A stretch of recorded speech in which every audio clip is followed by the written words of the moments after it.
കേരള സർവകലാശാലയിലെ ഗവേഷകരുടെ ഫീസ് വർദ്ധിപ്പിച്ച നടപടിയിൽ ഇടപെട്ട് വൈസ് ചാൻസലർ. ഫീസ് വർധനവ് പുനഃപരിശോധിക്കാൻ സിൻഡിക്കേറ്റ് സമിതിയോട് ആവശ്യപ്പെട്ടു. അടിയന്തരമായ റിപ്പോർട്ട് സമർപ്പിക്കാൻ നിർദ്ദേശം. 4 വർഷ ബിരുദ ഫീസ് വർധനവ് പഠിക്കാൻ ചുമതലപ്പെടുത്തിയ സമിതിക്കാണ് നിർദ്ദേശം. Media one impact.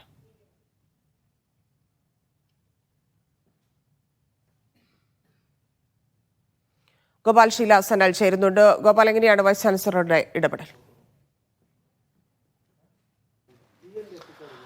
Dhanya, media one ആണ് ഈ ഗവേഷകരുടെ ഫീസ് വർദ്ധിപ്പിച്ചത്. അതും 15 ഇരട്ടിയിലകം അധികം തുക വർദ്ധിപ്പിച്ച വാർത്ത പുറത്തു കൊണ്ടുവരുന്നത്.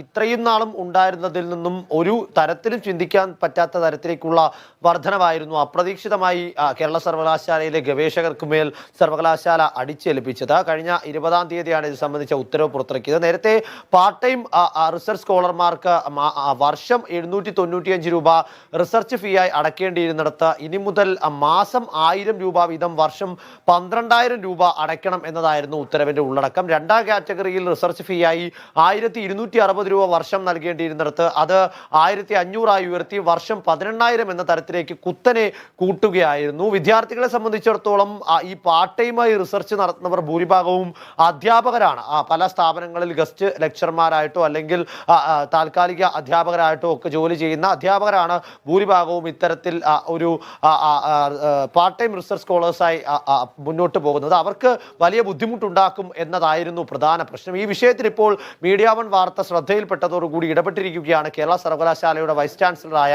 മോഹനൻ കുന്നുമ്മൽ. ഏത് സാഹചര്യത്തിലാണ് ഫീസ് ഇത്രയധികം വർദ്ധിപ്പിച്ചത് എന്നും അതുകൊണ്ട് തന്നെ എങ്ങനെയാണ് ഈ ഉത്തരവ് പുറത്തിറക്കിയതെന്ന് അടക്കമുള്ള കാര്യങ്ങൾ പുനഃപരിശോധിച്ചുകൊണ്ട് അടിയന്തര സ്വഭാവത്തോടു കൂടി റിപ്പോർട്ട് സമർപ്പിക്കാനാണ് ഇപ്പോൾ വൈസ് ചാൻസലർ നിർദ്ദേശം നൽകിയിരിക്കുന്നത്. സിൻഡിക്കേറ്റ് ഉപസമിതിക്കാണ് ഇത് സംബന്ധിച്ച നിർദ്ദേശം നൽകിയിട്ടുള്ളത്. നേരത്തെ 4 വർഷ ബിരുദ കോഴ്സുകളുടെ ഫീസ് വർധനവ് പഠിക്കാൻ ഏൽപ്പിച്ച അതേ ഉപസമിതിയെ തന്നെയാണ് ഈ വർധനവ് പഠിക്കാനും ഏൽപ്പിച്ചിരിക്കുന്നത്. മറുവശത്ത് KSUവും AIDSUവും അടക്കമുള്ള വിദ്യാർത്ഥി സംഘടനകളും ഈ വാർത്ത പുറത്തു വന്നതോടുകൂടി തന്നെ സമരവുമായി രംഗത്ത് വന്നിട്ടുണ്ട്. അടിയന്തരമായി ഈ ഉത്തരവ് പിൻവലിച്ചില്ലെങ്കിൽ പൊതുസമരത്തിലേക്ക്, വിദ്യാർത്ഥി സമരത്തിലേക്ക് ഇറങ്ങും എന്നതാണ് ഇവർ നടത്തുന്ന പ്രഖ്യാപനം.